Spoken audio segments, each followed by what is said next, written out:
આ ફોટો જોઈ લે. પપ્પા બોલ. આજના સાહેબે મને 10 માંથી 10 માર્ક્સ આપ્યા. શું વાત કરે છે?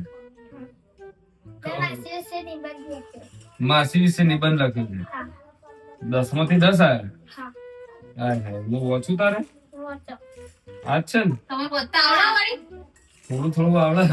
હાથે વાંચો ને. ટ્રાય કરું. જો હું તો અટકાય બરાબર, પણ મારે થોડી હોશિયાર એટલે વધુ નહીં. જોઈ લે. મારી મમ્મી સિવાય મારી નાનીની બીજી દીકરી હોય એને માસી કહેવાય છે. સરસ. જે માં જેવી હોય છે અને માસી કહેવાય છે. જે માં જેવી હોય એને માસી કહેવાય. વાહ ભાઈ વાહ. ચલો ભાઈ, આ બધું તું શીખવાડ. બધું તું શીખવાડ. સરસ. બીજું, મારી માસી મને મમ્મી કરતા પણ વધારે વાલી છે. હાય હાય, તો તાર મમ્મી નહીં ગમતી તો એનો કાઢી મેં ક્યાં આપણે. હા બરાબર. મારા માસી મારા માટે એકદમ પ્રેમાળ સ્વભાવ ધરાવે છે. ઓકે.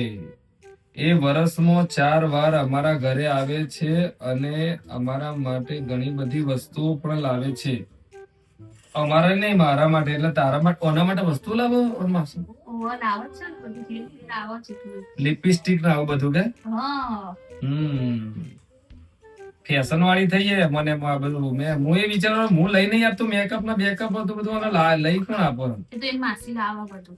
બરાબર. હજી સૌ મારી માસી અમારા ઘરે આવે એટલે મારા મમ્મી અને મારી માસી એકબીજાની સાસુની ખોદણી કરે છે. અને અલી આ હું એવું બધું ના લખવાનું હોય ગોડી. અમે ચો ખોદણી કરી ગયા વળી. તો આજે જ કહું ને. હા, આ કોઈ ખોટું નહીં કહેતી હોય. બરાબર. આ જે ખોદણી કરે ઓના તો આ નેનો છોકરો ભગવાન નું રૂપ કહેવાય. બગા જો આ ખોટું ના બોલે. અને રૂહી પર તો મને પૂરેપૂરો વિશ્વાસ છે. હું આગળ જાઉં. એટલે તું કરતી જશે. ઉભી રહેજી. તો ઘણો આજે તો ઘણા બધા ફોન લે કરતી દેખાતા તમે. હોય તો અમે વાતો કરતા હોઈએ એકબીજા એક મિનિટ હજી તો આયા 2 ફકરા બાકી. ઉભી રહે. મારી માસી અમારા ઘરે ના આવે ત્યારે મારી મમ્મી સાથે વિડીયો કોલમાં વાતો કરે છે. એટલે તમારે ચાલુ ને ચાલુ જ હોય એમ. તો ચાલુ છે ને તારે બાકી વાત ના કરો. મારા હંગાત વાત કરો તો તમે એટલે એ નવરી જ હોય. નવરી કોઈ ના હોય તો બાપને કોક દાડો ફોન કરો. નવરી થાય એટલો. હા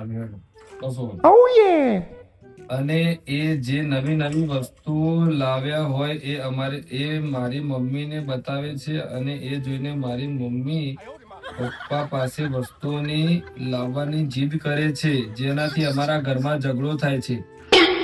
તારી તો એટલે હવે ખબર પડી કે આ વસ્તુ બધી હું એ જ વિચારું કે દેશી કોટર એને ખબર ચોઈ પડે બધી વીવીઆઈપી વસ્તુઓની. અલ્યા એ તો શહેરમાં રહી ને એને બધી ખબર પડે પણ વસ્તુ એટલે બાપડી મને બતાવો વાત. એટલે હું તો એમ હતો કે તું બધું ટીવી બીવી જોવા પડે. હવે ખબર પડી કે મેન વિલન જ તારી બૂન છે. કોઈ નથી હો. વાહ ભાઈ વાહ, જબરું હો ભાઈ. હા એવું નહીં કહેવાનું. હું એવું નહીં કહેવાનું. ભીરે હજી તો બધું આવે.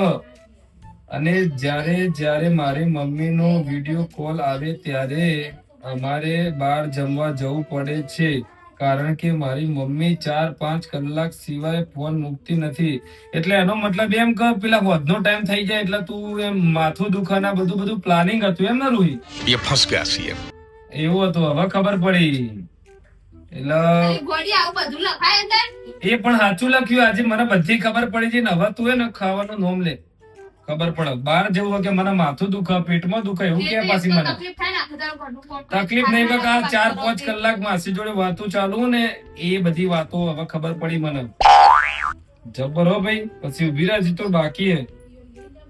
મારી માસી પિયર જાય એટલે ત્યારે એ મમ્મીને પણ પિયર બોલાવે છે.